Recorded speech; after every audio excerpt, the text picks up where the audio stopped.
Hey guys, tonight we're talking about medieval daily life, also known as being in pain and pretending that's normal. So, before you get comfortable, take a moment, like the video, and subscribe. But only if you genuinely enjoy what I do here. And let me know in the comments where you're tuning in from and what time it is for you. It's always fascinating to see who's joining us from around the world. Now, dim the lights. Maybe turn on a fan for that soft background hum. And let's ease into tonight's journey together. Medieval people did not wake up feeling refreshed. There was no rise and shine because nothing was shining, and rising felt like a personal insult. They woke up already injured, not in a dramatic lawsuit-worthy way, but in the deeply inconvenient long-term way that never improves and has no exciting story attached to it. Beds were part of the problem. The medieval bed was usually a wooden frame topped with a sack of straw that had been sat on, slept on, and emotionally given up on years earlier. If the straw was fresh, it poked you. If it was old, it had collapsed into strange shapes that targeted your spine with surgical precision. Pillows were rare. Mattresses were a rumor. Comfort was not a priority. Survival had budget constraints. Sitting up triggered the first wave of negotiations with your body. Knees crackled like old floorboards. Backs stiffened immediately as if protesting the audacity of movement. Necks turned only halfway before filing a formal complaint. None of this caused alarm. If you woke up without pain, that was concerning. It suggested illness, youth, or suspicious levels of wealth.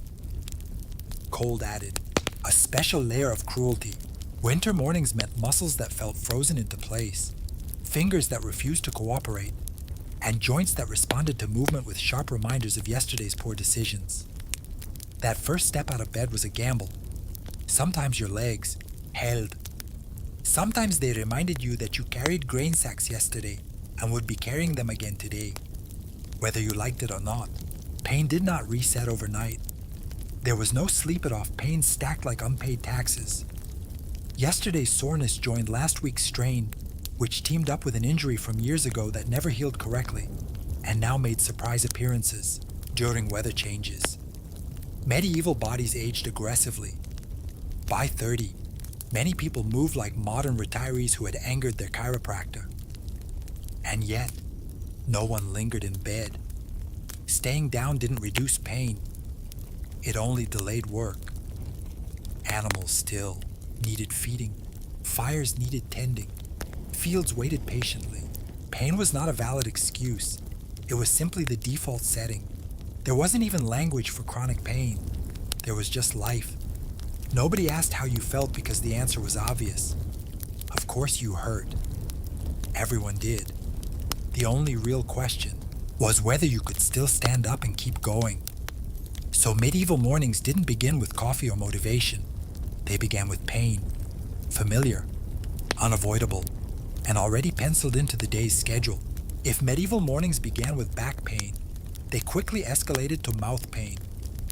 Toothaches weren't a medical issue. They were a lifestyle.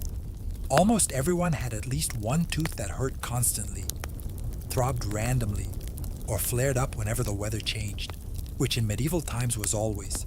Dental hygiene as a concept did not exist. Teeth were cleaned accidentally, usually by eating coarse bread that scraped them like sandpaper. Sugar wasn't the problem yet. Survival was. Cracked teeth, worn enamel, and exposed nerves were common. Cavities formed slowly and then announced themselves dramatically, usually in the middle of the night, when pain has the most personality. Infection was frequent.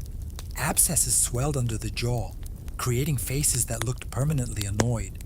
Pus drained. Pain irradiated into the ear, the eye, the soul.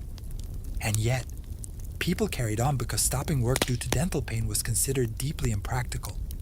You could still walk. You could still lift things. Therefore, you were fine. There were treatments technically. Herbs were chewed. Cloves were held against aching teeth.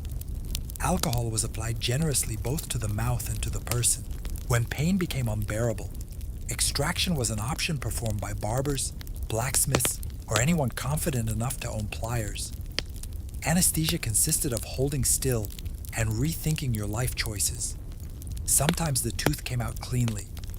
Sometimes it shattered. Sometimes the infection spread. This was viewed as unfortunate, but not shocking. Medical risk was part of the experience. Complaining didn't improve outcomes, and pain was seen as something to be endured quietly, preferably without disturbing others. Tooth loss was common by early adulthood. Missing teeth weren't stigmatized. They were expected. A full set of teeth was suspicious. It suggested either youth or divine favoritism. By middle age, most people had gaps, worn stubs, or teeth that technically existed, but served no functional purpose beyond reminding you they were there, and the pain never really stopped. It dulled. It ebbed. It flared without warning. People learned to eat on one side of their mouth, to avoid certain textures, to accept that sharp jolts of pain were just part of chewing. Meals weren't about pleasure. They were about survival and careful positioning.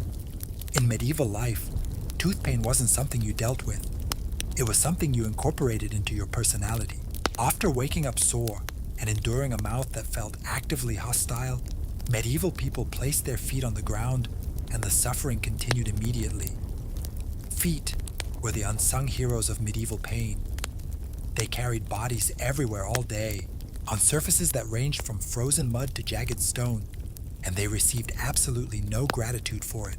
Shoes, when they existed, were thin, stiff, and shaped more like an insult than footwear. They had no cushioning, no arch support, and no concept of left or right. Many were hand-me-downs, patched repeatedly, and only vaguely related to the size of the foot inside them. Walking long distances in these was not exercise. It was a slow negotiation between skin, bone, and regret. Blisters were constant. They formed, burst, scabbed over, and reopened in a neat little cycle that never ended. Cuts from stones and frozen ruts were common, as were bruises from dropped tools, livestock stepping where they shouldn't, and life in general. None of this was considered injury. It was simply what happened when you used your feet for survival. In winter, things escalated. Cold crept in through thin leather and cracked seams, numbing toes until they burned, then burned until they went numb again. Frostbite wasn't rare. It was seasonal. Losing feeling in your toes was expected. Losing toes entirely was unfortunate, but not shocking. Limping through winter was normal. Limping permanently was a milestone. Infection was the quiet threat beneath it all. Open sores meant dirty. Cleaning was minimal. Painful swelling and redness were ignored until they physically prevented walking, and even then, people often pushed through. A foot that hurt but still worked was considered functional. By adulthood, most people walked with a slight limp, uneven stride or careful gait designed to minimize pain. This wasn't a disability. It was adulthood. Children learned early to toughen their feet, to accept soreness as part of movement, and to stop reacting dramatically to pain that wasn't immediately life-threatening. And yet, medieval people walked constantly to fields, to markets, to churches, to neighboring villages. There was no alternative. If your feet failed, your life shrank instantly. So, people endured the pain, adjusted their pace, and carried on. In medieval times, healthy feet didn't mean pain-free feet. They meant feet that still worked despite everything done to them. Medieval pain wasn't always sharp or dramatic. Often, it was quiet, persistent, and located directly in the stomach. Hunger was not an emergency state. It was the default setting. Medieval people did not expect to feel full ever. Feeling satisfied after a meal was a rare suspicious sensation, usually followed by the realization that you would be paying for it later. Food existed, but abundance did not. Diets were repetitive, limited, and heavily dependent on the season. Bread made up the bulk of calories, and even that was often coarse, gritty, and aggressively stale. Vegetables were eaten when available. Meat appeared occasionally, like a guest who never stayed long enough to make an impression. As a result, hunger pains were constant. Not the dramatic starvation you see in disasters, but a dull, hollow ache that lived quietly in the background of daily life, a gnawing reminder that your body was operating on minimum resources. People learned to work through it. Hunger wasn't something you fixed. It was something you managed, like a bad knee or a tooth that hurt when it rained. Meals were planned around survival, not enjoyment. Portions were small. Second helpings were theoretical. Children grew up knowing the feeling of hunger so well that it stopped registering as pain and became a sensation like thirst or fatigue. Inconvenient, but familiar. During hard years, hunger intensified. Poor harvests, bad weather, war or illness could push people from constant hunger into real starvation. But even then, there was little room for panic. You couldn't stop working because you were hungry. In fact, hunger often meant you needed to work more, which was deeply unfair but rarely questioned. Hunger also affected the body in subtle ways. Dizziness was common. Weakness was expected. People fainted occasionally, and then got back up mildly embarrassed. A lack of nutrients led to brittle bones, sore joints, and slow healing. More pain layered on top of existing pain, quietly reinforcing itself. And yet, medieval people developed coping strategies. They drank watered-down ale for calories. They stretched meals with fillers.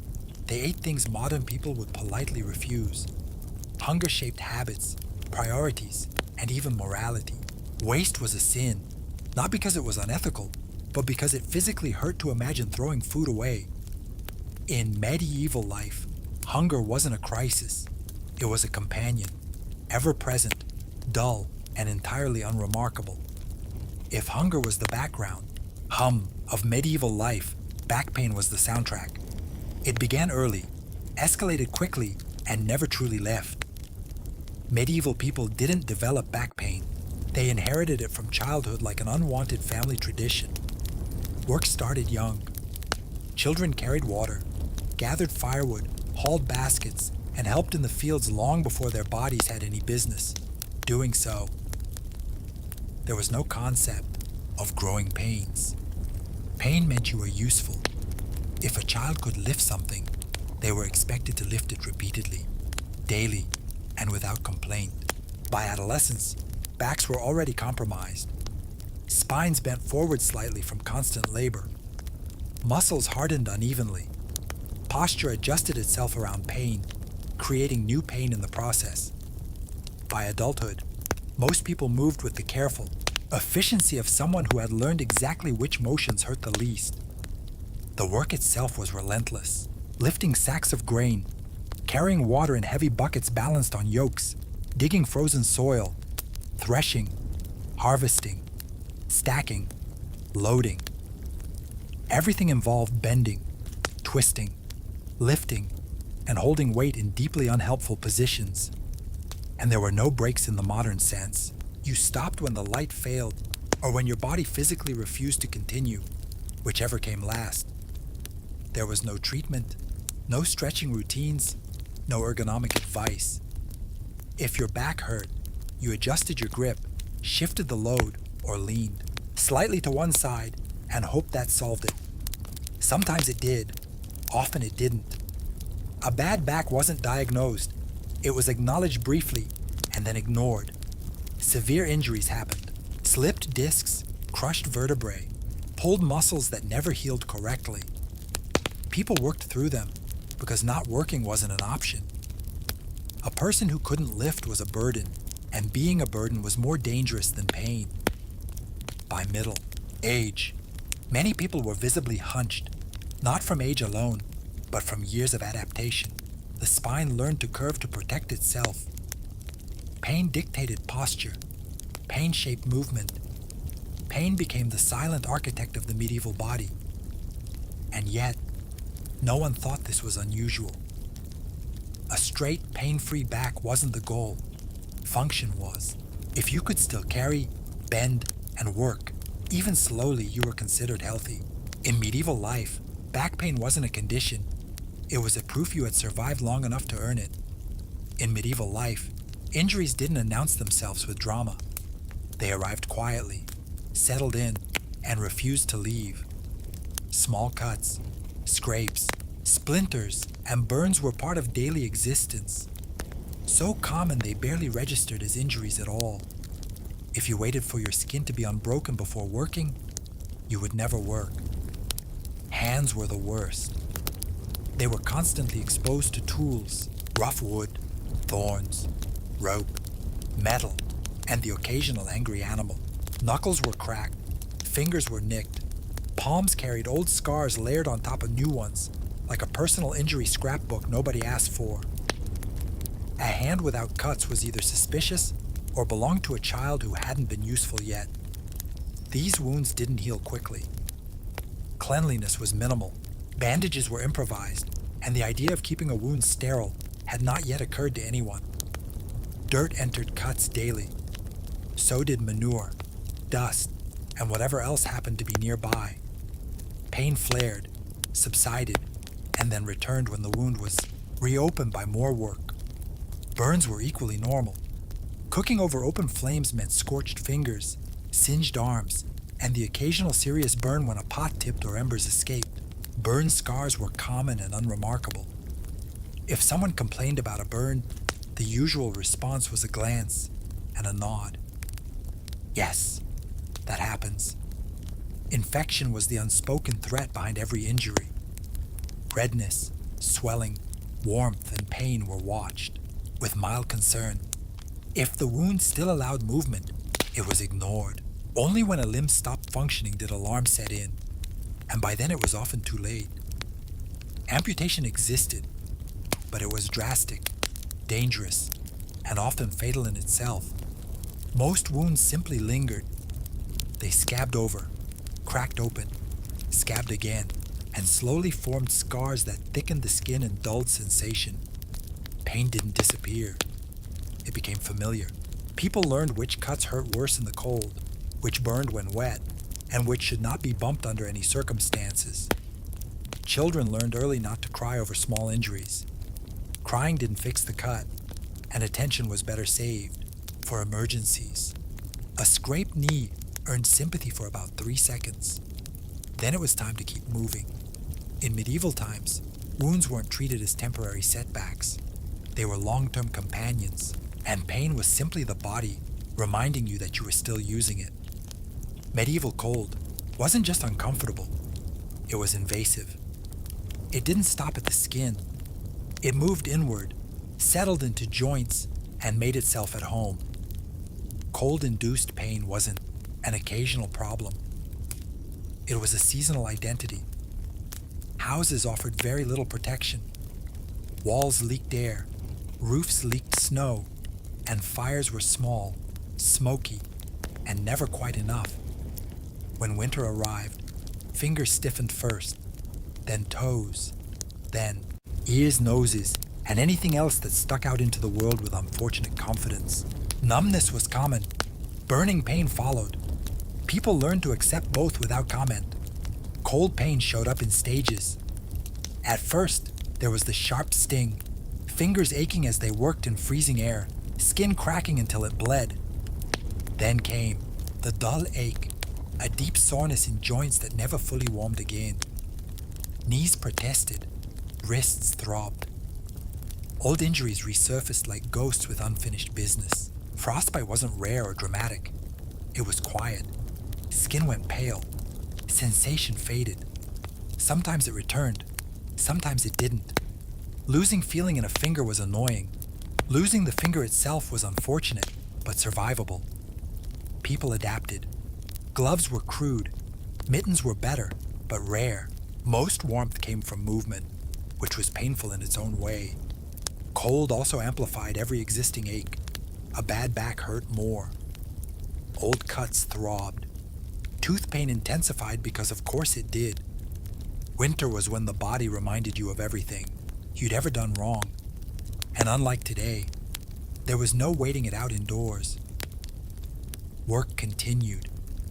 Fields didn't care. Animals still needed attention. The cold didn't pause life. It sharpened it. sleep offered little relief. Nights were long and freezing. Bodies curled inward, trying to conserve heat. Muscles tightened defensively. People woke up stiffer than they went to bed, already bracing for another day of pain. And yet, medieval people rarely described cold pain as suffering.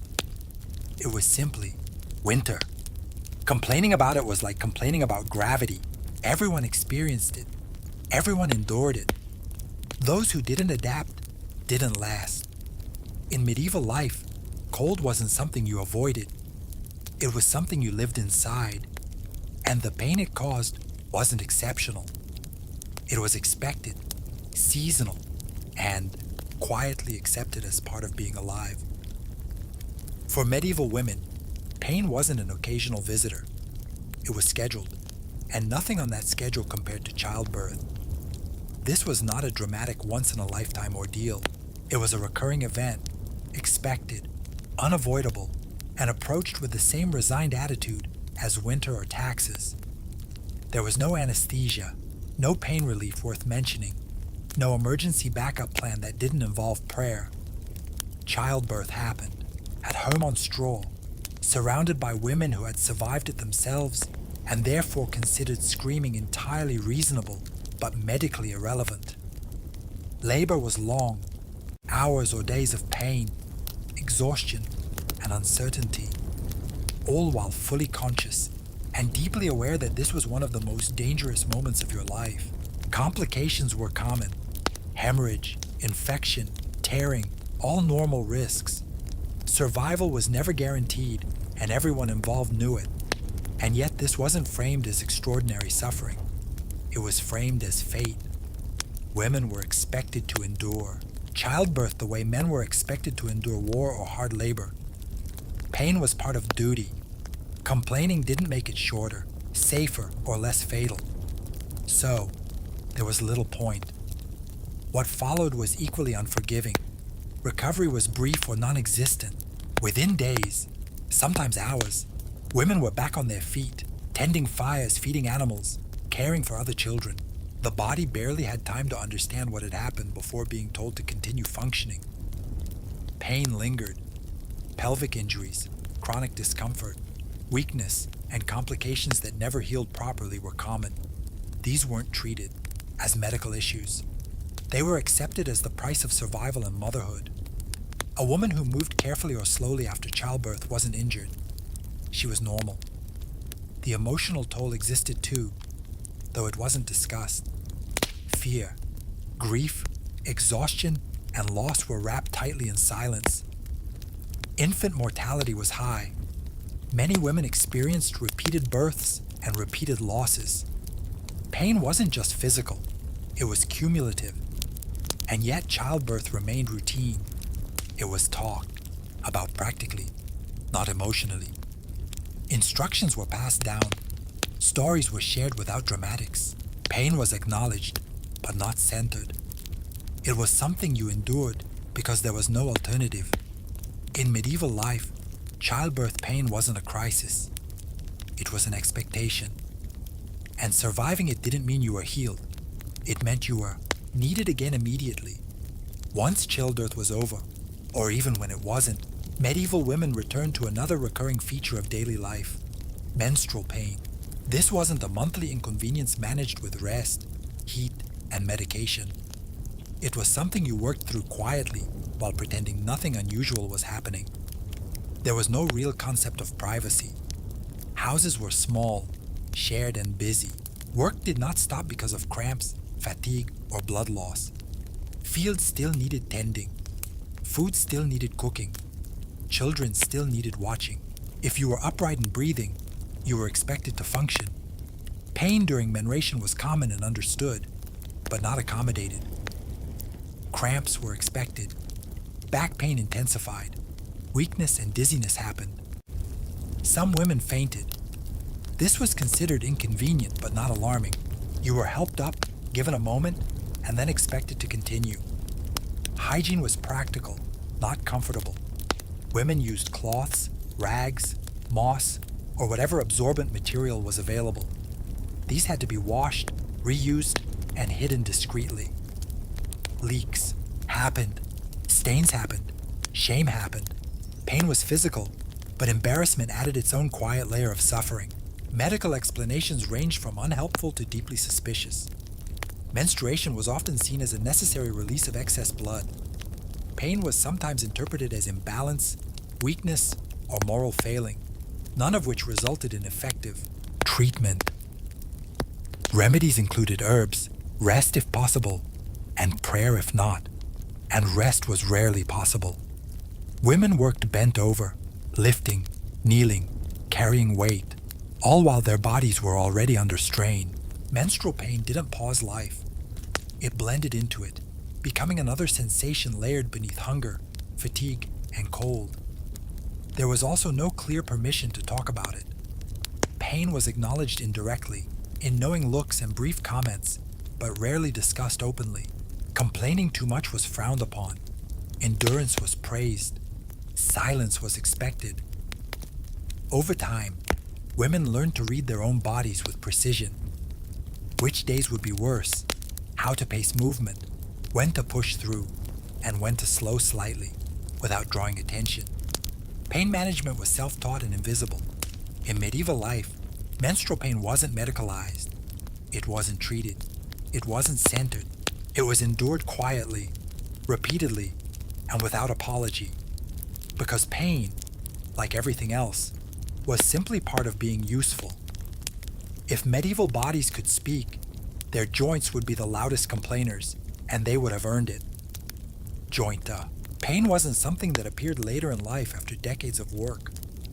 It arrived early, settled in, and became a permanent feature by the time most people reached adulthood. Medieval work was repetitive in the most unforgiving way possible. The same motions performed thousands of times every day without variation or rest. Kneeling to plant, squatting to harvest, lifting and lowering tools in identical rhythms, carrying loads with shoulders and hips that never got a day off. Joints didn't get to recover. They were expected to adapt or fail quietly. Knees suffered first. Constant kneeling on hard ground wore them down quickly. Pain, swelling, stiffness, all normal. Many people learned to rise from the ground slowly, using hands for support, not because they were old, but because their knees had already resigned from active service. Wrists and elbows followed, repetitive gripping, twisting, hammering, weaving, and carrying inflamed joints until movement itself caused pain. Fingers swelled and stiffened, especially in the cold. Fine motor skills declined early. This was inconvenient, but acceptable as long as you could still work. Shoulders carried their share of misery. Heavy loads balanced on yokes, compressed joints, and strained muscles. Rotator cuffs didn't tear in medieval vocabulary. They simply stopped working properly, leaving one arm weaker, slower, or permanently painful. Arthritis existed, though no one called it that. Stiff joints in the morning, aching pain in damp weather, reduced range of motion, all familiar sensations. People adjusted how they moved, favoring certain sides, limiting unnecessary motions, and quietly reshaping their bodies around pain. And again, none of this was treated as illness. There were no braces, no supports, no rehabilitation. Pain was not a diagnosis. It was a signal to modify behavior slightly while continuing to work. A joint that hurt, but still functioned, was considered healthy enough. By middle age, many people moved with careful efficiency, no wasted gestures, no sudden movements. Every action was planned to minimize pain. This wasn't caution, it was experience. In medieval life, joint pain wasn't a warning sign. It was confirmation. Confirmation that you had worked, survived, and was still needed, even if your knees strongly disagreed. In medieval times, being sick didn't automatically mean stopping. It meant continuing, just more slowly, more painfully, and with a vague sense that things might get worse before they got fatal. Illness wasn't a break from daily pain. It was simply another layer added on top of everything else. Fevers were common. Coughs lingered for months. Infections came and went. sometimes leaving, sometimes deciding to stay forever. People walked around dizzy, sweating, aching, and exhausted because staying in bed wasn't an option unless you were actively dying. And even then, the timing had to be convenient. Pain from illness was treated with patience, not intervention.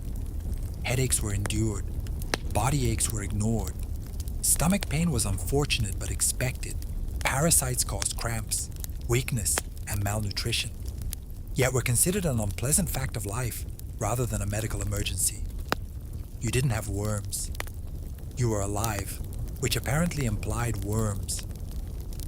Medical treatment existed, but relief was not guaranteed. Bloodletting was popular, which is impressive considering how weak people already were. The logic was simple. If something hurts, remove some blood.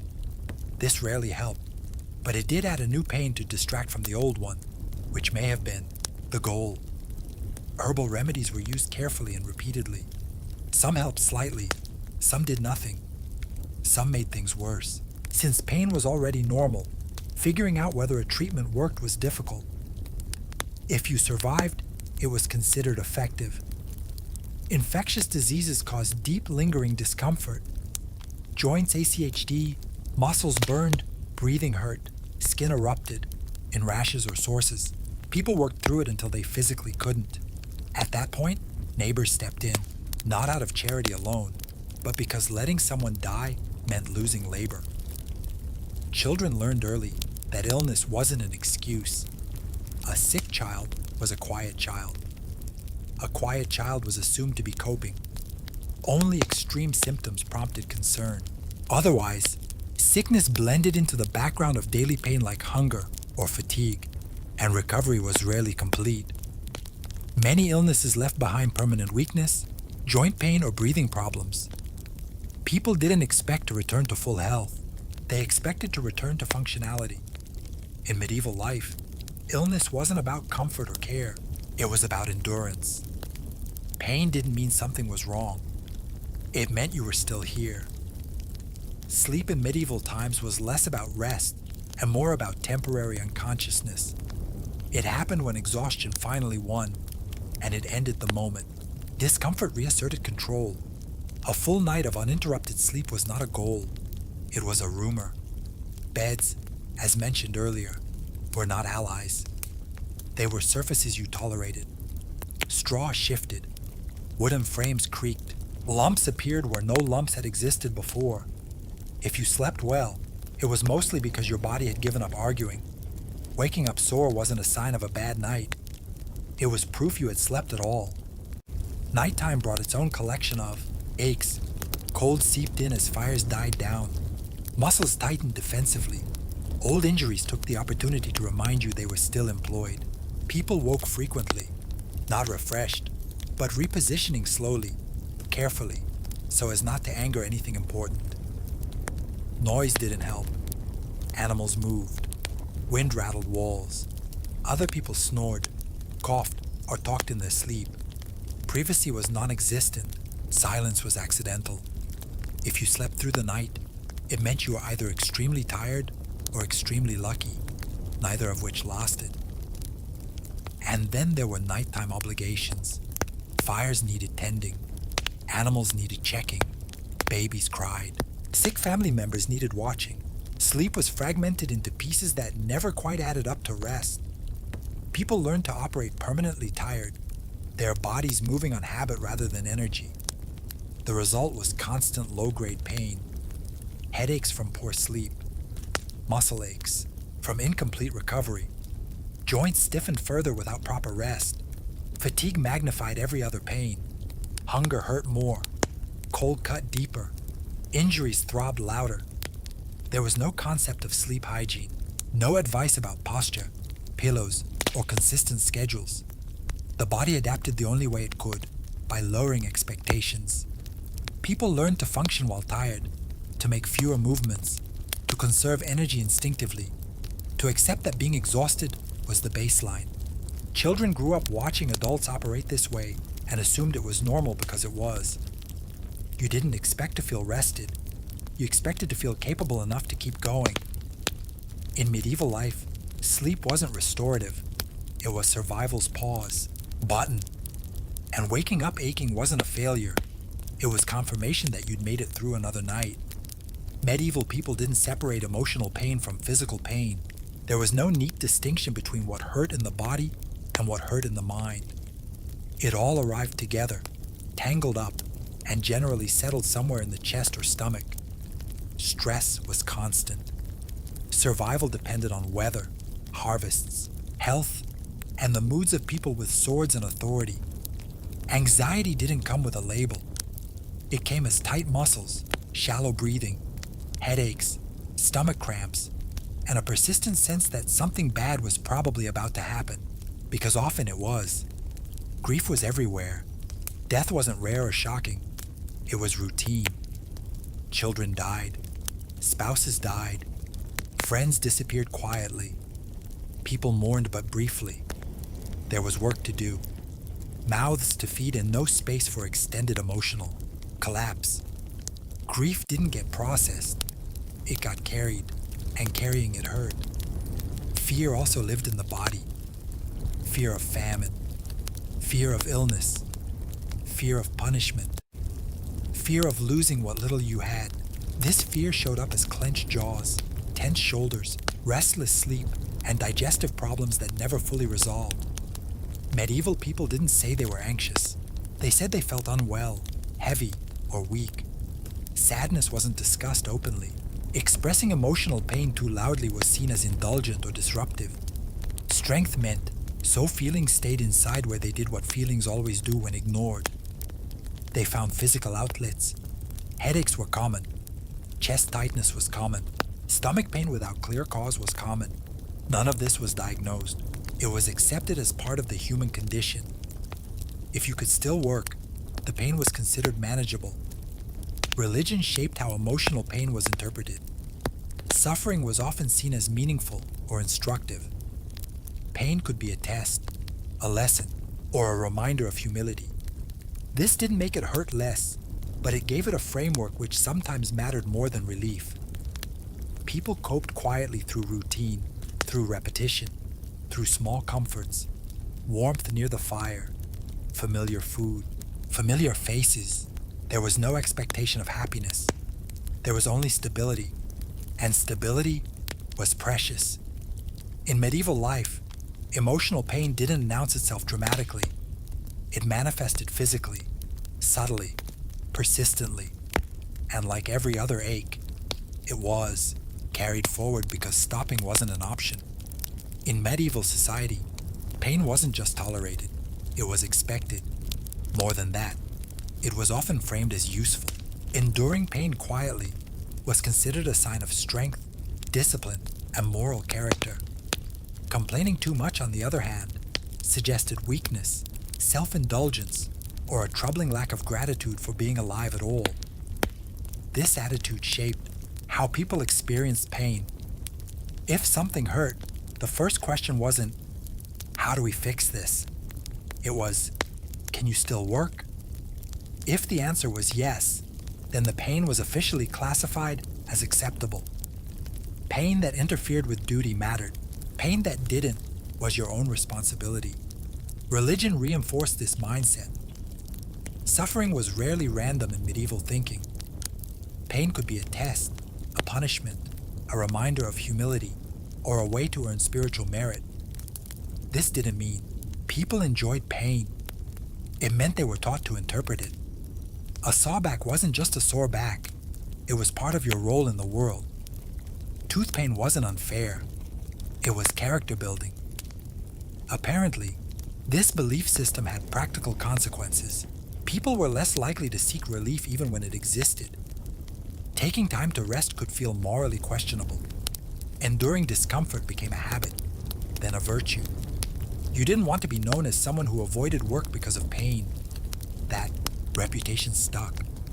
Communities reinforced these expectations subtly. Praise went to those who worked through illness or injury. Sympathy was brief and conditional. Help was offered, but only until the person could stand again. Lingering weakness made others uncomfortable. Pain was supposed to be temporary, even when it wasn't. Children absorbed these values early. They learned that scraped knees didn't matter, that fatigue was irrelevant, that silence in the face of discomfort was maturity. By adulthood, most people had internalized the idea that pain was simply part of doing what needed to be done. This didn't make medieval people emotionless or cruel. It made them practical. Life required endurance, and endurance required reframing pain as normal rather than alarming. Accepting pain reduced fear. Fear wasted energy. In medieval life, pain wasn't always seen as a problem to solve. It was a condition to endure, a sign that you were fulfilling your role, however uncomfortable that role happened to be. By the end of a medieval life, pain wasn't something that happened to you. It was something you carried with you, like a tool, a scar, or a familiar ache that no longer needed explanation. Pain was the price of continuing, and most people paid it daily without ceremony. Medieval people did not expect their bodies to feel good. That expectation simply did not exist. A pain-free day wasn't a sign of health. It was suspicious. It suggested that you hadn't worked hard enough, hadn't lifted enough, hadn't endured enough. Comfort was not proof of success. Endurance was. Bodies wore down quickly.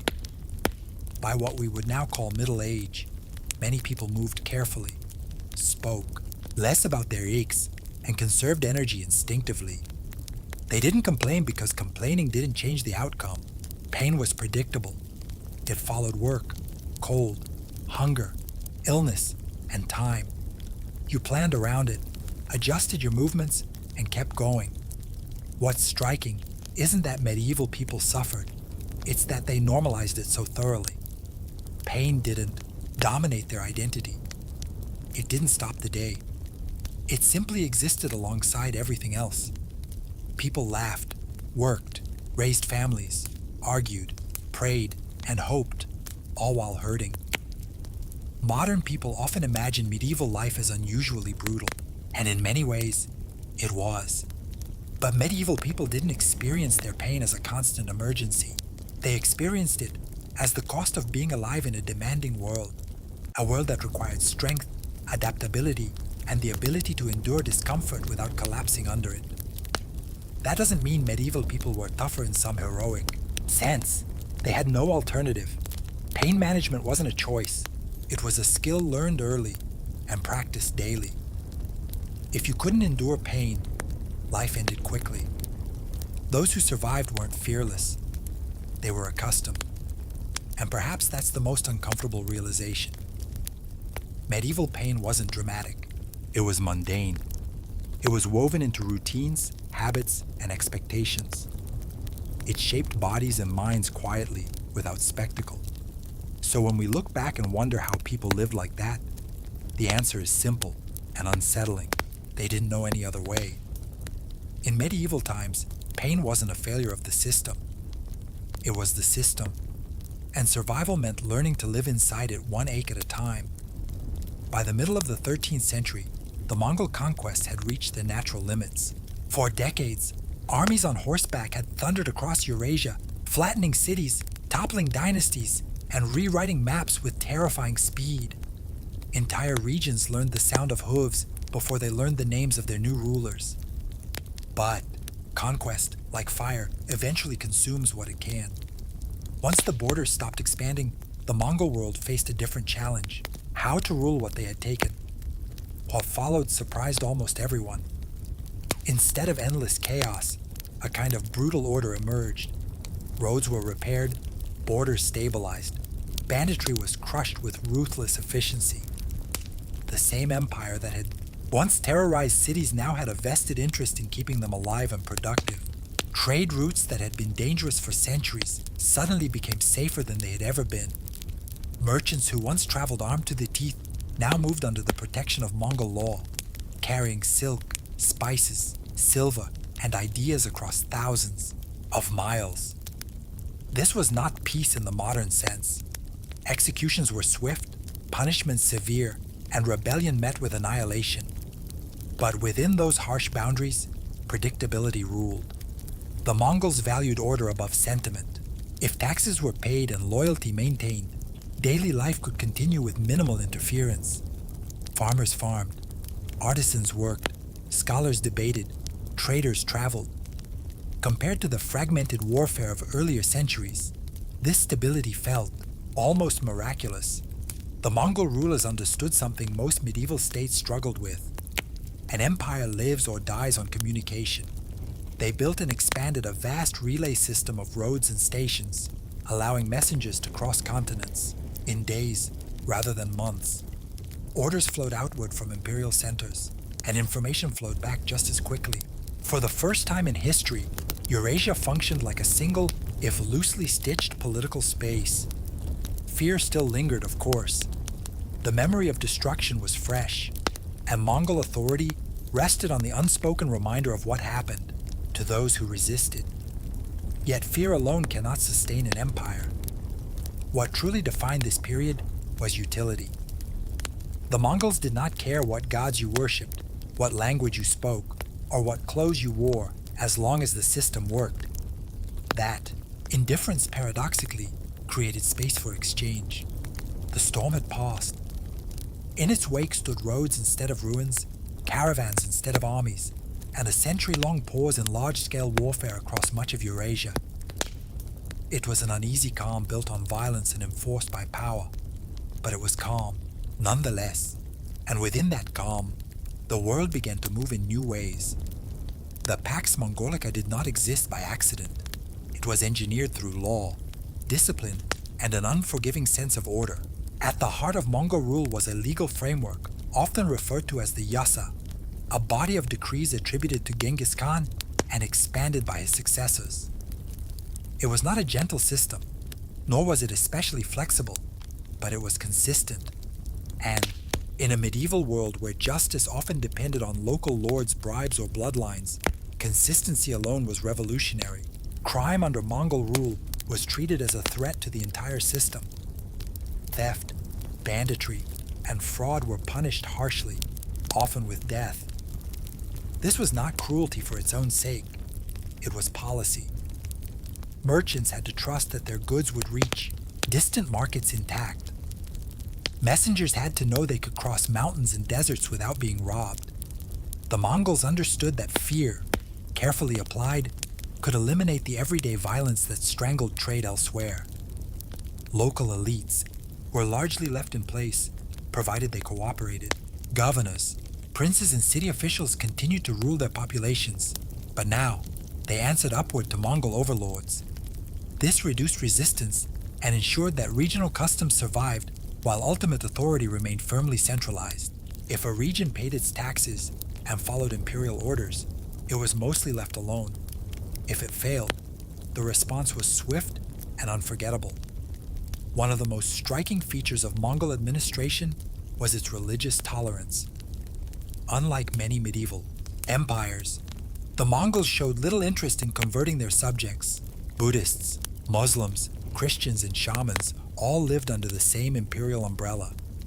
Religious leaders were often exempt from certain taxes, not out of compassion, but because stability mattered more than belief. A praying population was easier to govern than a rebellious one. The cost of this stability, however, was submission. The peace of the Pax Mongolica rested on the understanding that resistance was futile. Entire cities had been erased earlier in the conquests, and those memories lingered like ghost stories told to keep children obedient. Peace was maintained not by goodwill, but by reputation. Yet for those willing to accept Mongol authority, the rewards were tangible. Safer roads, predictable laws, and access to a continent-wide economy transformed daily life. It was a peace enforced by the sword, but for many, it was preferable to the endless local wars that had come before. Order had a price. Most people paid it quietly and moved on with their lives. If the Pax Mongolica had a physical backbone, it was movement. Goods, people, messages, and ideas flowed across Eurasia with a speed and reliability that would have seemed impossible a century earlier. The Mongols did not invent long-distance trade, but they perfected its protection. Under their rule, the Great overland routes linking East Asia, Central Asia, the Middle East, and Europe became arteries of a single imperial body. Central to this system was the Yam, an extensive relay network of roads and way stations stretching thousands of miles. These stations were stocked with fresh horses, food, and lodging, allowing official messengers to travel enormous distances at staggering speed. A message could cross regions in days that once months. This was not just convenience, it was control. Rapid communication allowed the Mongol rulers to respond to unrest, adjust taxation, and coordinate distant territories with unprecedented efficiency. Merchants were among the greatest beneficiaries. Traders carried official passports known as paisa, which granted them safe passage, supplies, and protection throughout the empire. In return, they paid taxes and shared information. Commerce and intelligence became intertwined. A caravan did not just bring silk or spices. It brought news of prices, politics, and potential threats. The roads themselves became cultural crossroads. Persian astronomers met Chinese engineers. Italian merchants encountered Central Asian translators. Medical knowledge, navigation techniques, artistic styles, and military technologies moved alongside luxury goods. Paper currency, printing methods, and gunpowder knowledge traveled westward. While glass-making techniques and artistic motifs moved east, the Mongol peace turned distance into something manageable. Travel was still dangerous. Of course, deserts remained deserts. Mountains did not grow shorter. Disease lurked in crowded caravans arise, but compared to earlier centuries, the risks were dramatically reduced. Bandits knew better than to prey on travelers under Mongol protection. Local officials were held responsible if crimes occurred in their jurisdiction. Failure to maintain order meant punishment, and no one wanted that attention. For the first time, a traveler could plausibly imagine crossing the entire breadth of Eurasia without changing political systems every few weeks. This psychological shift mattered. It encouraged ambition. It encouraged curiosity. It encouraged people to think beyond local horizons. The roads of the Pax Mongolica did more than move objects. They reshaped how people understood the world. Distant lands felt closer. Foreign customs felt less alien. The empire stitched continents together, not with walls or borders, but with paths. And once those paths existed, the world could not easily return to isolation. The Mongol conquests had left many cities in ruins, but the Pax Mongolica marked a period of reconstruction rather than abandonment. Once resistance ended, urban centers were no longer targets. They were assets. Cities generated taxes, facilitated trade, and housed the administrators needed to keep the empire running. As a result, many towns that had suffered during the invasions were rebuilt, repopulated, and reintegrated into wider commercial networks. Mongol rulers invested heavily in key cities along major trade routes. Markets were reopened, warehouses expanded, and infrastructure repaired. Caravans appeared at regular intervals, offering food, shelter, and storage for merchants and travelers. These were not luxuries. They were economic tools. A well-fed merchant with a safe place to sleep was more likely to keep moving, and movement meant revenue. Urban life under Mongol rule was surprisingly diverse. Cities became melting pots where languages overlapped and customs blended.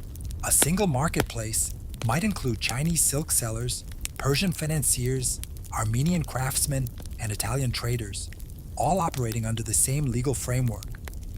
The Mongols themselves often stayed at a distance, preferring to rule indirectly, through local officials, while ensuring taxes flowed upward and order was maintained. This diversity extended to professions as well. The Mongols actively relocated skilled workers across the empire. Engineers, doctors, artisans, and scholars were moved, sometimes forcibly, to where their expertise was most useful. A Chinese siege engineer might find himself in the Middle East. A Persian doctor might serve in Central Asia. This movement spread technical knowledge at a speed unseen before, though it came at the cost of personal freedom. Cities also benefited from the Mongol emphasis on documentation and record keeping. Census taking became more systematic. Tax categories were standardized. Urban populations were counted, classified, and monitored. While this increased control, it also reduced arbitrary demands. People knew what was expected of them, and predictability again proved valuable. Not all cities thrived equally. Those off the main trade routes often stagnated, while those positioned along major corridors flourished. Geography mattered more than heritage. A strategically placed town could rise quickly, while an ancient city could fade if it no longer served imperial needs. Under the Pax Mongolica, cities became engines of exchange rather than fortresses of survival. Walls still stood, but commerce mattered more than defense. In these urban spaces, the Mongol peace became tangible, not as an abstract policy, but as daily movement, noise, and negotiation. The Pax Mongolica did more than move goods and people. It accelerated the movement of ideas. With roads secured and borders stabilized, knowledge traveled with unprecedented ease. Scholars, artisans, missionaries, and physicians crossed vast distances, carrying techniques and theories that would quietly reshape societies far from their point of origin. The Mongols did not set out to create an intellectual renaissance, but by removing barriers, they made one possible. Technologies developed in East Asia began to circulate widely. Paper production expanded westward, changing how information was recorded and preserved. Printing methods followed, slowly altering access to texts. Gunpowder knowledge migrated beyond its Chinese origins, initially as a curiosity, then as a military innovation that would eventually transform warfare. Even simple inventions like improved stirrups, saddles, and navigational tools had outsized effects when shared across cultures. Medical knowledge also flowed along these routes. Islamic physicians exchanged ideas with Chinese doctors, blending herbal remedies, surgical techniques, and diagnostic theories. Hospitals and medical texts benefited from this cross-pollination, though understanding remained limited by medieval science. Astrology, astronomy, mathematics, and geography all experienced similar exchanges as scholars compared models of the cosmos and refined measurements of time and space. Religion too traveled freely. Buddhist monks, Muslim scholars, Christian missionaries, and Nistaran priests moved through Mongol lands with relative safety. The empire's tolerance allowed debates and conversions to occur without immediate state interference. Some travelers hoped to win souls, others simply recorded what they saw. Their writings introduced distant cultures to one another, sometimes accurately, sometimes through layers of misunderstanding. Yet this openness had darker consequences. The same networks that carried silk and scholarship also carried disease. Pathogens traveled as efficiently as caravans, moving from region to region with devastating speed. The most infamous example was the plague that would sweep across Eurasia in the 14th century. The Mongol trade routes did not cause it, but they allowed it to spread faster and farther than ever before. The Pax Mongolica thus became a double-edged sword. It enriched cities, expanded knowledge, and connected civilizations, but it also exposed societies to risks they were unprepared to handle. Isolation had once acted as a crude form of protection. Connectivity removed that shield. In linking the world together, the Mongol peace changed the rules of history. Progress and catastrophe now moved along the same roads, and humanity would never again experience ideas or disasters in isolation. Under the Pax Mongolica, trade ceased to be a regional affair and became a truly continental system. For the first time, merchants could plan journeys that spanned thousands of miles with reasonable confidence that the rules would remain the same along the way. Taxes were standardized, routes protected, and disputes settled under a shared imperial framework. This consistency turned commerce into one of the defining forces of the era. Luxury goods moved in enormous volumes. Silk from China, spices from Southeast Asia, precious stones from India, silver from Central Asia, and fine textiles from the Islamic world all flowed toward distant markets. These were not novelties reserved for royalty alone. A growing merchant class emerged, wealthy enough to influence local politics and culture. Trade wealth began to rival land ownership as a source of power. The Mongol state actively supported this system. Merchants were granted legal privileges, and in some cases, direct partnerships with Mongol elites. The empire invested in caravans, shared risks, and even compensated traders for losses in certain circumstances. Commerce was not merely tolerated. It was encouraged as a pillar of imperial stability. A prosperous merchant meant a prosperous tax base. Financial innovations followed. Credit systems expanded, allowing merchants to borrow and invest across long distances. Bills of exchange reduced the need to transport large amounts of coin, lowering risk and speeding transactions. Money itself became more abstract, less tied to physical presence. These practices laid early groundwork for later global financial systems. Trade also reshaped social structures. Cities along major routes became cosmopolitan hubs, while rural areas increasingly supplied goods for distant consumers rather than local markets. Artisans adapted their products to foreign tastes. Clothing styles, food preferences, and decorative motifs blended as cultures influenced one another through commerce. Yet, this system depended on Mongol power. Protection was enforced, not negotiated. When caravans moved safely, it was because the threat of punishment loomed over anyone tempted to interfere. The peace of the marketplace was backed by the memory of past destruction. Still, for those living within it, the benefits were undeniable. Trade created opportunity, mobility, and wealth on a scale previously unimaginable. It tied livelihoods to distant places and made events in far-off regions suddenly relevant. A failed harvest in one land could ripple across continents. In turning Eurasia into a connected economic zone, the Pax Mongolica transformed trade from a risky gamble into a structured enterprise. Borders blurred, markets expanded, and the world learned perhaps for the first time what true economic interdependence felt like. For all its order and prosperity, the Pax Mongolica was never as solid as it appeared. Beneath the surface of stability lay tensions that the Mongol system could suppress but not eliminate. The empire's vast size, once its greatest strength, gradually became its most serious weakness. Governing lands that stretched across continents required constant coordination, loyalty, and competent leadership, none of which were guaranteed forever. Succession was a persistent problem. Mongol tradition did not enforce a single clear line of inheritance, and every death of a great queen reopened old rivalries. Brothers, cousins, and sons competed for power, dragging entire regions into political uncertainty. While trade routes remained open, decision-making slowed, and local rulers grew more autonomous. The empire began to fracture into semi-independent khanates, each prioritizing its own interests. Economic strain followed political division. Maintaining roads, relay stations, and military patrols required resources and cooperation. As central authority weakened, funding declined. Corruption crept in. Local officials grew less accountable, and enforcement became uneven. Merchants still traveled, but confidence began to erode. Safety depended increasingly on location rather than imperial reach. Environmental pressures added to the strain.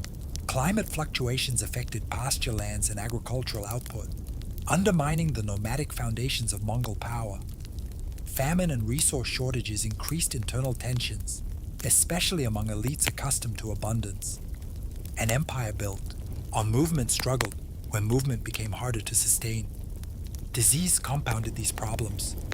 Repeated outbreaks disrupted labor, trade, and governance. Entire communities vanished, leaving administrative gaps and economic shockwaves. The same interconnectedness that once fueled prosperity now magnified instability. When one region faltered, others felt the impact almost immediately. Perhaps most critically, fear lost its effectiveness over time. The memory of early Mongol destruction faded with each generation. New populations born under Mongol rule had not witnessed the initial conquest. Authority based on reputation requires constant reinforcement, and the empire increasingly lacked the unity needed to deliver it. The Pax Mongolica had always been conditional, a peace dependent on strength, coordination, and momentum. Once those elements weakened, cracks spread quickly, trade slowed, security frayed, Political fragmentation accelerated. What had seemed like a permanent reshaping of the world revealed itself as a delicate balance. The peace endured for a century, an extraordinary achievement by medieval standards. But it was never immune to time, ambition, or entropy. And as those forces gathered, the Mongol peace quietly began to unravel. As the Pax Mongolica weakened, the world it had connected did not simply snap back into isolation. The structures, habits, and expectations created during a century of relative peace lingered long after Mongol authority faded. Roads fell into disrepair, relay stations emptied, and imperial protection became unreliable. But the idea of a connected world had already taken root. Former Mongol territories evolved along different paths. In China, the Yuan dynasty collapsed, replaced by a native ruling house determined to restore traditional governance and limit foreign influence. In Central Asia and the Middle East, successor states inherited fragments of Mongol administration, blending them with local customs. In Eastern Europe and Russia, Mongol dominance receded slowly, but the political system shaped under their rule left lasting marks on taxation, military organization, and state authority. Trade did not vanish, but it changed. Long-distance commerce became riskier and more fragmented as borders hardened and conflicts returned. Merchants adjusted by relying more on maritime routes, especially through the Indian Ocean and Mediterranean. In this sense, the decline of the Pax Mongolica indirectly encouraged the rise of sea-based trade networks that would later define the early modern world. Knowledge exchange also slowed, but it did not stop. Texts translated during the Mongol era continued to circulate. Technologies introduced across Eurasia were adapted and refined locally. Gunpowder weapons, printing, and navigational tools evolved independently, shaping future conflicts and exploration. The intellectual momentum generated during the Mongol peace proved difficult to extinguish. Politically, the memory of imperial unity became both a cautionary tale and an inspiration.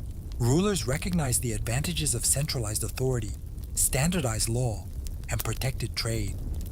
Later empires from the Ottomans to the Ming borrowed selectively from Mongol practices, often without acknowledging the source. The idea that stability could be imposed across diverse populations was no longer theoretical. It had been demonstrated. The human cost, however, remained visible. Regions depopulated by war and plague took generations to recover. Entire communities had been relocated or erased. The benefits of connectivity had come with irreversible losses. History did not forget that balance. The end of the Pax Mongolica marked a transition rather than a collapse. The world moved forward, carrying both the advantages and the scars of that century. The Mongol peace had shown what was possible when distance lost its power, and what could happen when a single system held too much of the world together. The Pax Mongolica occupies an unusual place in history. It was not born from ideals of harmony or mutual understanding, but from conquest, fear, and absolute power. And yet, its consequences reshaped the world more profoundly than many empires built on nobler claims. For roughly a century, Eurasia functioned as a connected system, politically fractured at the edges, but unified in practice by movement, exchange, and enforced stability. What made this peace remarkable was not its morality, but its scale.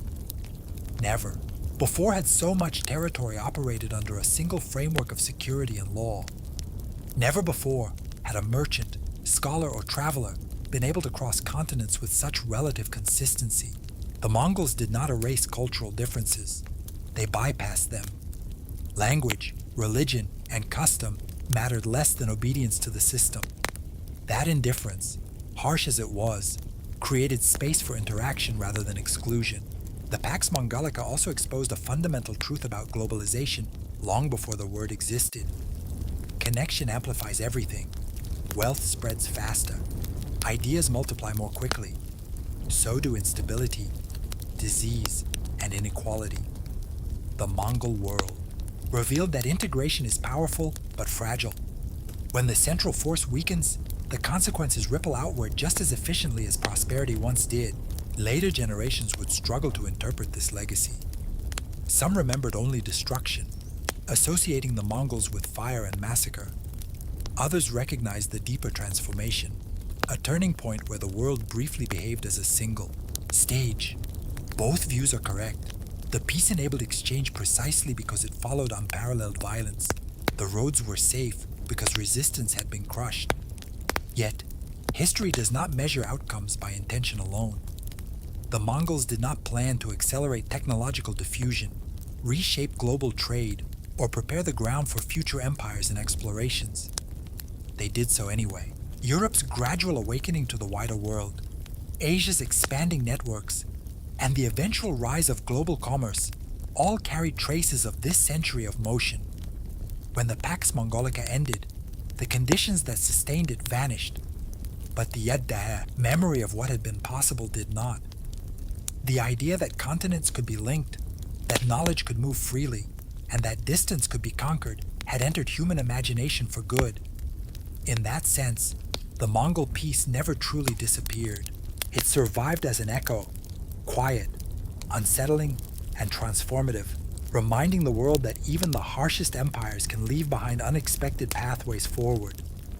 Long before permanent theaters, written scripts, or named playwrights, performance was woven into the fabric of survival itself.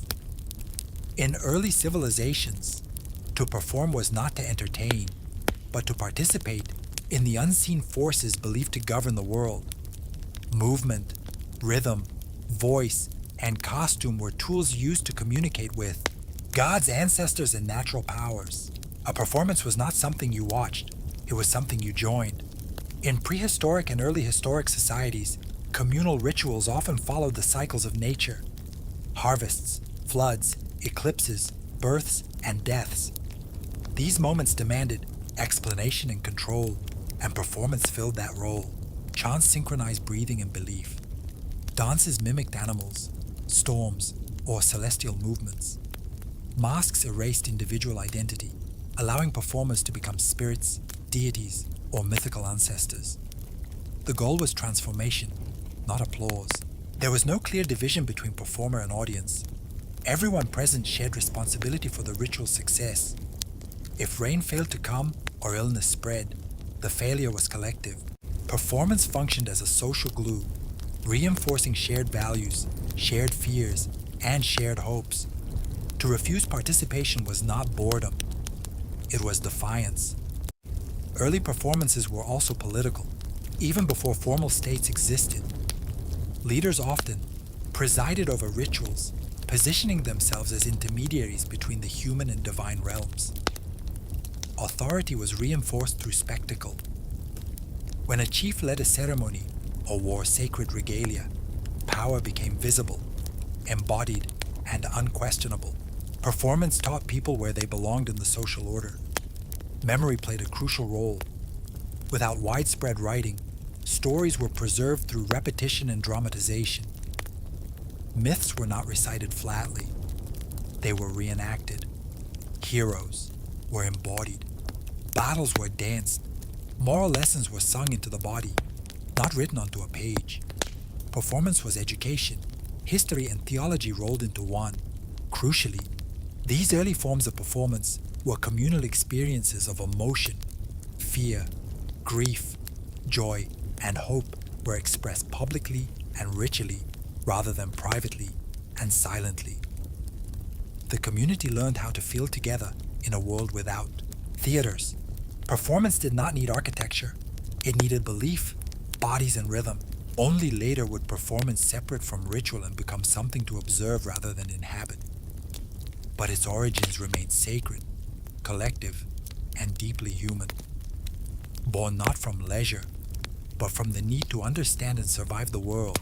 In ancient Greece, performance began to step out of the purely ritual realm and into something recognizably theatrical. This shift did not abandon the sacred, it reorganized it.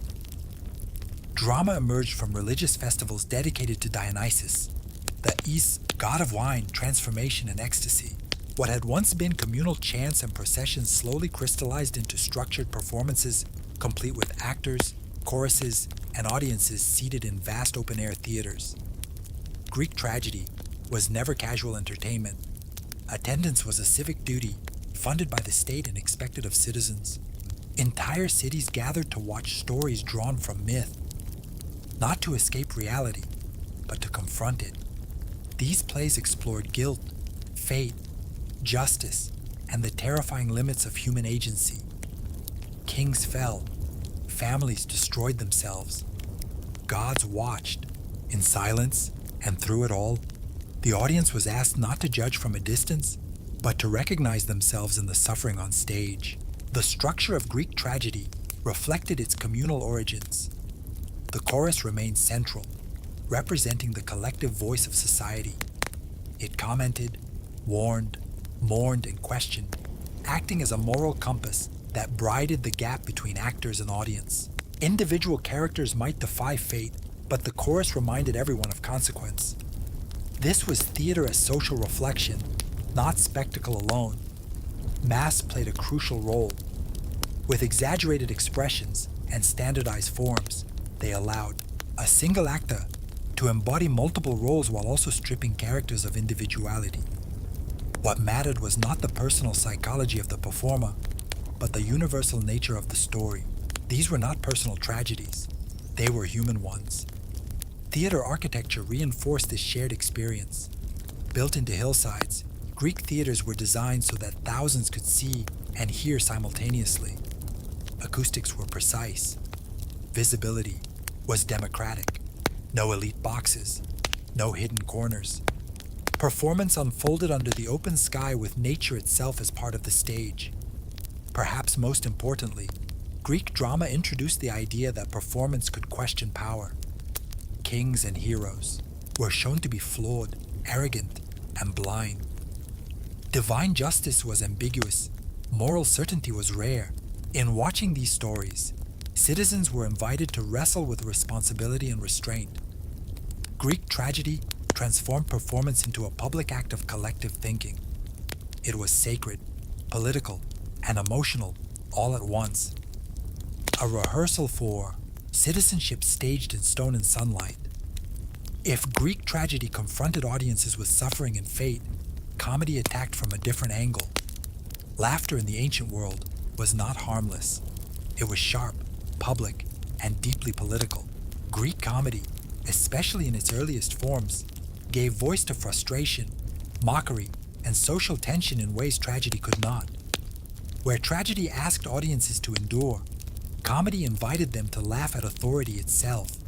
Like tragedy, comedy grew out of religious festivals honoring Dionysus, but its tone was deliberately unruly. Playwrights filled the stage with exaggerated bodies, obscene jokes, and direct insults aimed at politicians, generals, philosophers, and even the gods. These plays were not subtle. They were loud, vulgar, and fearless. In a society that prized public honor, ridicule was a powerful weapon. The audience was not passive. Comic playwrights spoke directly to spectators, sometimes abandoning the narrative entirely to comment on current events.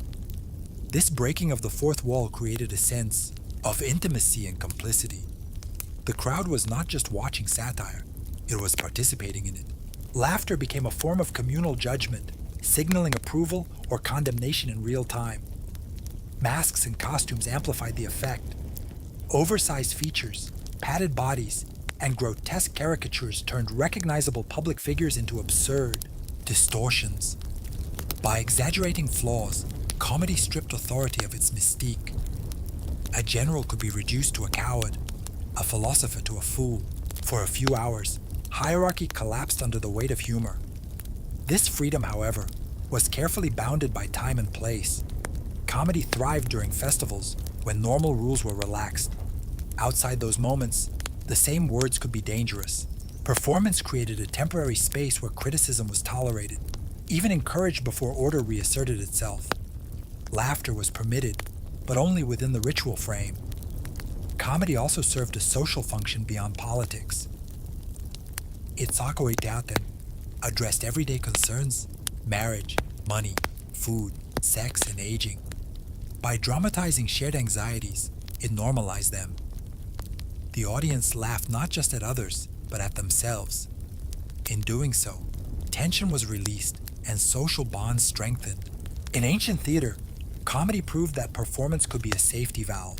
It allowed societies to acknowledge hypocrisy, failure, and desire without tearing themselves apart. Laughter became a form of survival, dangerous, controlled, and profoundly human. When the Romans inherited Greek theatrical traditions, they reshaped them to fit a very different worldview. Roman performance was less concerned with philosophical reflection and more focused on impact. Where Greek theater invited contemplation, Roman theater aimed for immediacy. The result was a culture of spectacle, loud, physical, and designed to command attention rather than provoke quiet thought. Roman drama expanded beyond tragedy and comedy into forms that emphasized movement and visual excess. Pantomime became especially popular. These performances featured masked dancers who told entire stories through gesture alone, accompanied by music and chorus.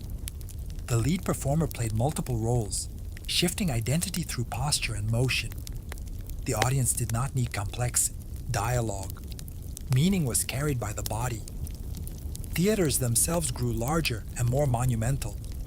Unlike Greek theaters embedded into natural hillsides, Roman theaters were freestanding architectural statements.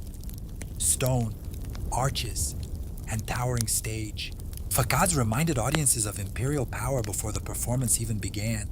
The building was part of the message. Rome was permanent, engineered, and dominant. Performance in Rome was inseparable from politics. Public games and theatrical shows were sponsored by elites seeking popularity and favor. Entertainment became a currency of power. To provide spectacles was to demonstrate generosity, wealth, and control. Crowds were fed, amused, and distracted, reinforcing loyalty to the state and its leaders. Actors, however, occupied a strange social position. While adored by audiences, they were often viewed with suspicion or contempt by elites. Performance was seen as morally ambiguous, associated with deception and emotional excess. Actors could portray gods and heroes on stage, yet be denied full social respect of it. This tension reflected Roman anxieties about appearance versus reality. Censorship also played a role. Unlike the open mockery of Greek comedy, Roman satire was more carefully constrained. Direct attacks on powerful figures were dangerous. Performance still commented on society, but often through allegory, myth, or exaggerated types rather than named individuals. The state tolerated critique only so far. Roman theater transformed performance into a tool of empire. It entertained, unified, and distracted vast populations. Emotion was stirred, but rarely allowed to destabilize authority. In Rome, performance was no longer just sacred or communal. It was managed. And in that management, theater revealed how power could choreograph emotion on a massive scale. In ancient Egypt, performance never fully separated from religion. There was no clear boundary between theater, ritual, and ceremony. To perform was to reenact cosmic order, to participate in the eternal struggle between balance and chaos. Performance did not exist for novelty or critique, but for continuity. Each reenactment reaffirmed that the universe was still functioning, as it should. Temple rituals formed the heart of Egyptian performance culture. Priests acted out sacred narratives through movement, costume, chant, and procession. These were not symbolic gestures. They were believed to have real effects. When a priest performed a ritual, the gods were not merely honored, they were activated. The performance maintained Mut, the divine principle of harmony and balance that held the world together. One of the most important ritual performances was the reenactment of the myth of Osiris. Through ceremonial drama, the murder, dismemberment, and resurrection of the god were staged repeatedly across centuries. This was not entertainment for an audience seeking novelty. It was repetition with purpose. Each reenactment promised renewal, fertility, and the continuity of kingship. The story did not change because the cosmos could not afford it to change. The pharaoh stood at the center of this performative universe. Every public appearance was carefully staged. Clothing, posture, and gesture communicated divine authority. The king was not pretending to be a god. He was performing godhood as a function of rule. Ceremony legitimized power. Without ritual, authority dissolved. Unlike Greek or Roman theater, Egyptian performance was often restricted. Many rituals were hidden from public view, conducted deep within temple complexes. Mystery itself was part of the performance. What was unseen carried weight. Silence, darkness, and repetition created an atmosphere where belief thrived without explanation. Music and movement played essential roles. Serums, drums, and chanting regulated tempo and emotion. Dance was controlled and symbolic, not expressive in a personal sense. The individual performer mattered less than the precision of the act. Mistakes were dangerous. Improvisation was unthinkable. In Egypt, performance was timeless. Actors did not seek applause or fame. They sought correctness. By reenacting sacred stories exactly as prescribed, performers linked the present to the distant past. Theater here was not about change or debate. It was about ensuring that tomorrow looked like yesterday. In ancient India, performance developed along a path that blended ritual, philosophy, and aesthetic theory into a uniquely refined dramatic tradition. Sanskrit drama was not designed to shock, mock, or overwhelm its audience. Instead, it sought harmony between actor and spectator, story and emotion, earthly life and cosmic order. Theater here was a disciplined art of feeling, central to Indian. Performance was the concept of rasa, often translated as essence or flavor. A play was successful not because of plot twists or realism, but because it evoked specific emotional states in the audience. Love, sorrow, heroism, fear, wonder, and serenity were carefully cultivated through dialogue, gesture, music, and rhythm. The audience was meant to taste emotion, not be consumed by it. Actors underwent rigorous training. Every movement of the hand, eye, and foot carried meaning. Facial expressions were codified. Posture signaled status, mood, and intention. Improvisation was limited. Precision mattered. Performance was closer to ritual than realism. The actor did not disappear into the character, but presented emotion as something shared and recognizable. Sanskrit drama also avoided certain extremes. Tragedy in the Greek sense was largely absent. Death and despair occurred off stage, softened by poetic language and moral resolution. The goal was balance, not rupture. Even when suffering appeared, it pointed toward restoration and order. Theater reflected an idealized vision of the world, not as it was, but as it should be. Religious ideas shaped this approach. Hindu and Buddhist philosophies emphasized cycles, detachment, and the illusion of permanence. Performance echoed these beliefs. Characters were archetypal rather than psychologically fragmented. Kings embodied justice. Lovers embodied devotion. Villains embodied disorder. Through these figures, audiences contemplated ethical and cosmic truths. Performance spaces were intimate. Unlike massive Roman theaters, Sanskrit drama favored courtly settings and smaller gatherings. The experience was communal but focused, encouraging attentive listening rather than spectacle. Music and song were integral, guiding emotional transitions and reinforcing memory.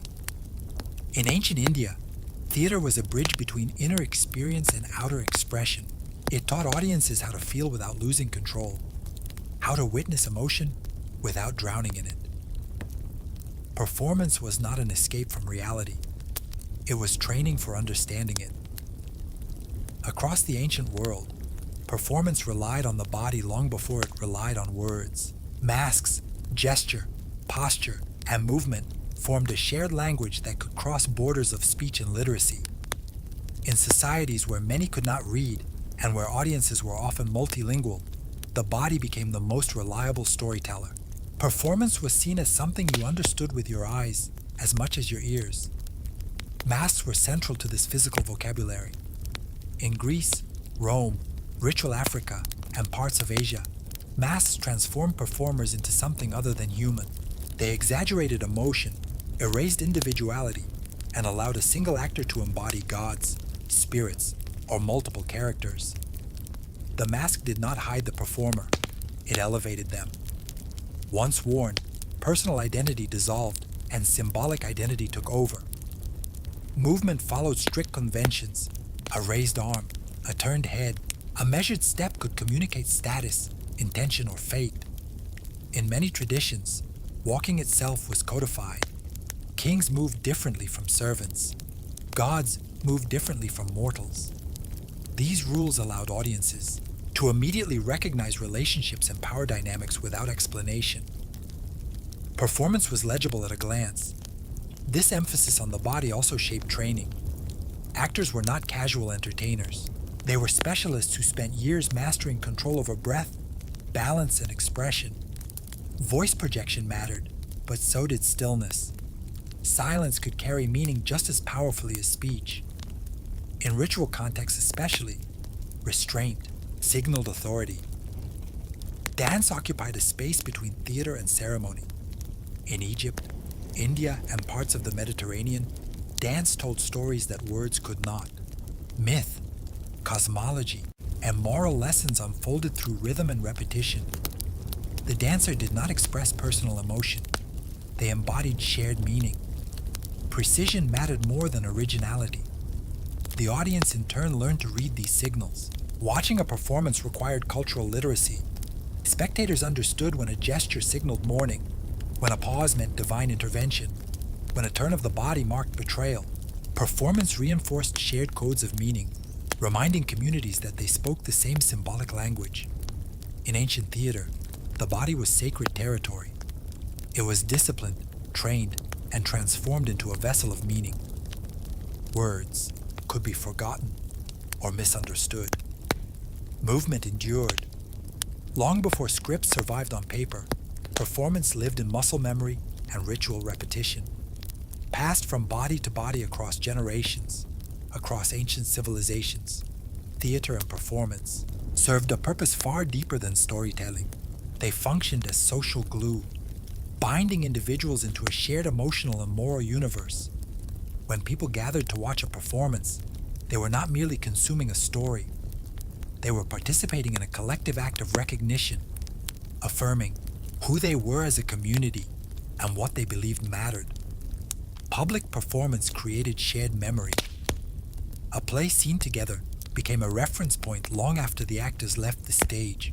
Lines were remembered, gestures imitated, scenes debated. In societies with limited written records, these shared experiences helped preserve values and history. Performance became a living archive, refreshed each time it was reenacted. Theater also acted as a mirror. It reflected social roles, tensions, and contradictions back to the audience in a form that could be examined safely. Kings watched themselves portrayed as just or tyrannical. Citizens saw their fears dramatized. Families recognized their conflicts in mythic form. This reflection was not always comfortable, but it was controlled. The stage allowed societies to confront themselves without immediate consequence. Importantly, performance equalized experience. In a theater, social hierarchies blurred.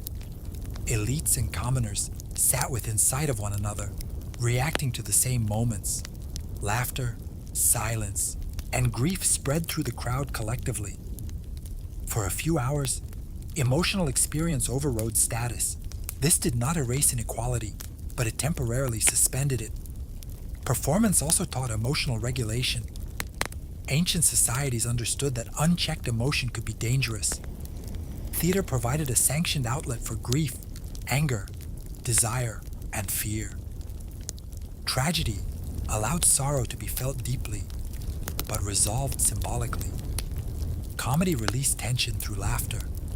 Ritual performance transformed anxiety into order. Audiences practiced feeling together without losing control. The communal aspect extended beyond the event itself.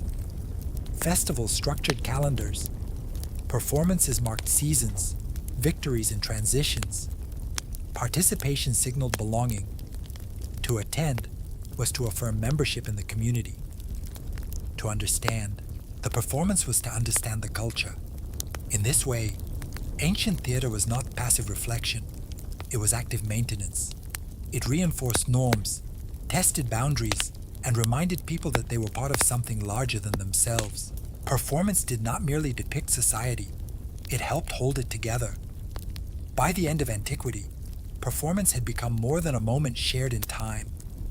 It had become memory preserved not only in texts and ruins, but in habits, structures, and expectations that survived long after stages fell silent. Ancient theater shaped how later cultures understood storytelling, emotion, and the act of gathering itself. Even when traditions faded, their influence lingered. As empires declined and religious priorities shifted, many forms of ancient performance disappeared or transformed. Greek theaters crumbled. Roman spectacles lost their audiences. Temple rituals were reinterpreted or suppressed.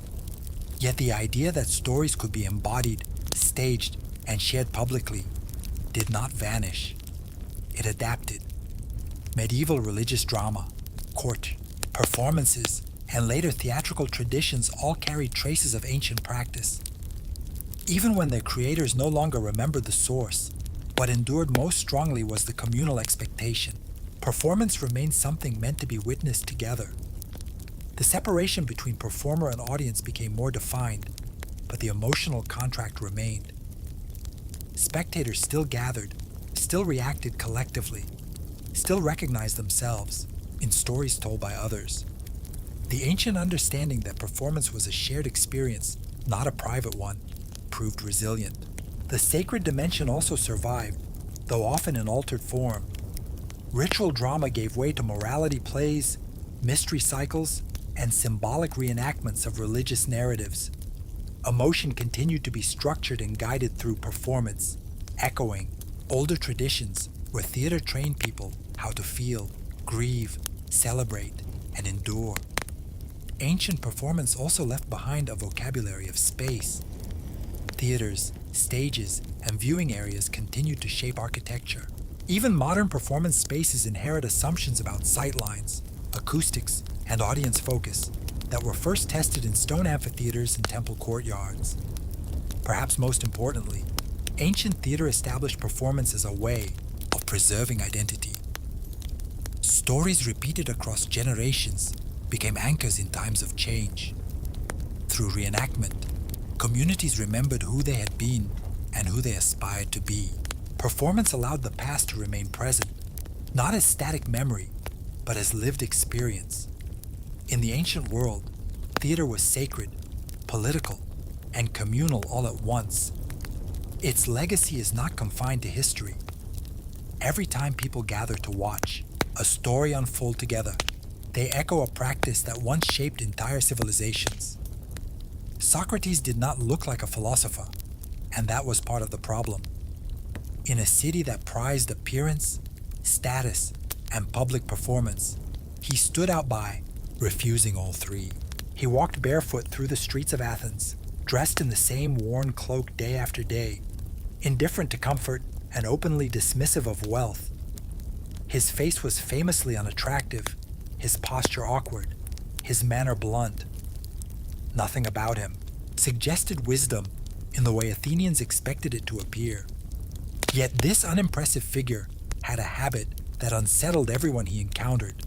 He asked questions, not polite ones, not theoretical ones. Simple, direct questions aimed at things people assumed they understood. What is justice? What is virtue? What is wisdom? And once someone answered, Socrates would continue asking gently, but relentlessly, until the answer collapsed under its own contradictions. Socrates claimed to know nothing. This was not false modesty. He treated ignorance as a starting point, not a weakness. In a society obsessed with reputation, he made ignorance visible. He exposed how often confidence substituted for understanding, how easily admired men relied on memorized phrases instead of thought. His conversations often ended with his interlocutors confused, embarrassed, or quietly furious. He did not teach in schools or lecture halls. He taught in marketplaces, gymnasiums, workshops, and street corners. He spoke to generals and politicians with the same tone he used for craftsmen and slaves. Rank did not impress him. Authority meant nothing if it could not withstand scrutiny. This equal treatment was deeply offensive in a hierarchical society. Socrates also refused payment. Sophists charged high fees to train young men in rhetoric and persuasion. Socrates offered no curriculum and took no money. This made him difficult to categorize and impossible to control. He undermined professional teachers simply by existing alongside them, asking better questions for free. To some, he was amusing, a harmless eccentric. To others, he was dangerous. He disrupted conversations, embarrassed leaders, and taught young Athenians that revered opinions could be dismantled with patience and logic. He did not propose reforms or lead factions. He destabilized certainty itself. Athens tolerated many things. Ambition disguised as virtue, even corruption. But Socrates offered no performance of respectability. He refused to play the role society expected of a wise man, and in doing so, he quietly became one of the most unsettling figures the city had ever produced. Athens in the 5th century before the Common Era was a city built on display. Political. Life unfolded in public assemblies. Legal battles were theatrical performances before massive juries. Success depended less on truth than on persuasion, confidence, and the ability to appear convincing. Reputation was currency. To be seen as wise, honorable, and capable mattered as much as actually being those things. This culture produced professionals of persuasion. Sophists traveled from city to city, offering instruction in rhetoric, logic, and debate. For a fee, they taught young men how to win arguments in court, sway assemblies, and defend any position with equal confidence. Skill mattered more than substance. Victory, not truth, was the goal. Athens admired this talent openly. A man who could speak well could rise quickly. Socrates existed as a living contradiction to this system. He refused to perform wisdom. He claimed ignorance where others claimed mastery. He did not prepare speeches or train students to persuade crowds. Instead, he dismantled arguments one conversation at a time, often in front of onlookers. Where sophists built reputations, Socrates quietly unbuilt them. The humiliation was subtle but devastating. A respected politician, praised for intelligence, might find himself unable to define justice under gentle questioning. A celebrated general could not explain courage without contradicting himself. These exchanges did not end with applause. They ended in silence, confusion, and wounded pride. Socrates rarely mocked his interlocutors directly. He let their own words do the damage. Athenians laughed at first. The city enjoyed clever irony and intellectual sport, but laughter turned to irritation as the pattern repeated. Socrates seemed to target those most admired. The higher a man's reputation, the more satisfying it was to watch it unravel. Over time, resentment grew, not because Socrates insulted people, but because he exposed them. The problem was not simply embarrassment. It was influence. Young Athenians watched these encounters and learned a dangerous lesson. That public honor could be hollow, and that authority could be questioned without violence. Socrates did not tell them to rebel. He showed them how easily certainty could be dismantled. In a democracy already anxious about instability, this was unsettling. Athens had lost wars, endured plagues, and suffered internal betrayals. The city clung tightly to the idea that respected men knew what they were doing. Socrates challenged that illusion relentlessly. In a culture built on reputation, Socrates did not merely ask questions. He undermined the foundation on which public life stood. What truly set Socrates apart was not his appearance or his poverty, but the way he thought, or more precisely, the way he forced others to think. His approach to conversation, later called the Socratic method, was disarmingly simple. He began by asking someone to define a concept they claimed to understand. Justice, courage, piety, wisdom. The questions sounded innocent, The consequences were not. Socrates never argued aggressively. He did not raise his voice or deliver long speeches. Instead, he asked short, precise questions and followed the answers wherever they led. Each response generated another question. Each clarification exposed a new contradiction. Slowly, the confident speaker found himself tangled in his own words. What began as certainty dissolved into confusion. This method was not designed to humiliate, though humiliation often followed. Socrates insisted that discovering ignorance was progress. To recognize that you do not know is the first step toward genuine understanding. He believed most people lived with false confidence, mistaking inherited opinions for knowledge. His method stripped those opinions down to their foundations and found them wanting. For the person being questioned, the experience could be deeply uncomfortable.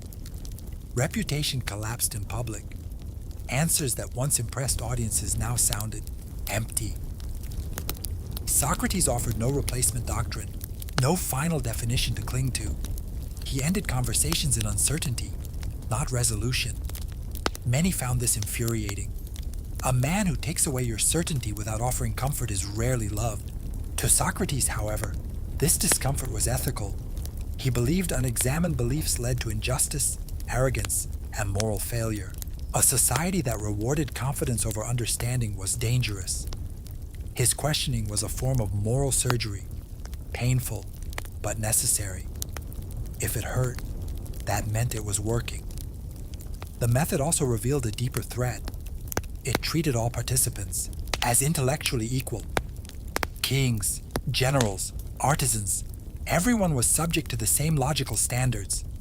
No title could protect a bad argument. In a society built on hierarchy and honor, this leveling effect was radical. Socrates' conversations spread by word of mouth. They were witnessed, remembered, repeated. Even those who avoided him heard stories of men undone by simple questions. His reputation grew paradoxically as a man who denied having wisdom. He became famous for exposing the illusion of wisdom in others. The Socratic method did not create enemies through insult or rebellion. It created them through silence, confusion, and self-doubt. And over time, that proved far more dangerous than open defiance. Socrates insisted he was not a teacher. Yet few figures in Athens shaped young minds more profoundly. He founded no school, wrote no curriculum, and accepted no formal students. Instead, learning gathered around him organically, drawn by curiosity rather than obligation. Young Athenians followed him through the city, listening as he questioned merchants, politicians, and generals with equal calm. Education in Socrates' world happened in motion. This refusal to formalize teaching was deliberate. Schools implied authority and doctrine. Socrates rejected both. He believed wisdom could not be handed down like a set of rules. It had to be discovered through questioning. Anyone claiming to teach virtue in his view misunderstood it. Virtue was not information. It was a way of examining one's life. Among those drawn to him were men who would later define Athenian intellectual history. Plato was the most famous. As a young man, Plato was captivated by Socrates' relentless honesty and moral seriousness. He would later preserve Socrates' conversations in dialogue form, transforming a man who wrote nothing into one of the most influential voices in Western thought. Without Plato, Socrates might have vanished into rumor. Not all followers reflected well on their informal mentor. Alcibiades, brilliant, ambitious, and notoriously unstable, admired Socrates deeply while embodying everything Socrates criticized. Charismatic and reckless, Alcibiades would later betray Athens politically, lending weight to the accusation that Socrates corrupted the youth. Whether Socrates influenced Alcibiades or merely failed to restrain him became a question with deadly consequences. This was the danger of Socrates' influence. He encouraged independent thought, but offered no safeguards against misuse. He dismantled certainty without rebuilding structure. For some students, this led to intellectual humility. For others, it fed arrogance, the belief that all conventions were empty and all authority suspect. Socrates took no responsibility for how his ideas were applied. He believed moral responsibility belonged to the individual. This stance made sense philosophically, but it looked irresponsible politically. Athens expected teachers to shape loyal citizens. Socrates shaped questioners instead. To the city, this distinction mattered. A man who attracted youth, challenged norms, and refused accountability appeared increasingly suspect. What had once seemed like a harmless eccentricity began to look like influence without control. Socrates had no school, but his presence educated a generation, and Athens would soon decide that this kind of education was a threat it could no longer tolerate. Socrates did not live in a stable or confident city. His adult life unfolded during Athens' long descent from imperial power to humiliation. The Peloponnesian War drained resources, killed thousands, and shattered the belief that Athenian democracy was invincible. Plague swept through the city. Allies defected. Enemies pressed in. By the end, Athens was defeated, occupied, and deeply traumatized. In times like these, societies look for reassurance. They reward loyalty, conformity, and comforting narratives. Socrates offered none of that. He did not praise the crowd. He did not flatter leaders. He did not blame enemies for everything that went wrong. Instead, he continued asking whether Athens was just, whether its decisions were wise, and whether its leaders actually understood virtue at all. This made him intolerable to many. Questioning authority during peace is annoying. Questioning it after defeat feels like betrayal. Socrates had served as a soldier earlier in life and was widely regarded as personally brave. He endured hardship without complaint and showed physical courage in battle. This made it harder to dismiss him as a coward or foreign sympathizer. His loyalty was not in doubt. His judgment was. During moments of political crisis, Socrates refused to cooperate with injustice, even when ordered by the state. When democratic leaders demanded unlawful actions, he declined. When an oligarchic regime briefly seized power and ordered him to participate in arrests, he again refused. He did not protest loudly. He simply did not comply. This quiet resistance infuriated both sides. Democracies tolerate dissent poorly when frightened. Tyrannies tolerate it not at all. Socrates managed to alienate every faction without joining any of them. He obeyed the law when it was just, and ignored it when it was not, according to his own moral compass. To Socrates, conscience mattered more than survival. To Athens, this looked like arrogance. A citizen who decides for himself which laws to follow undermines the entire system.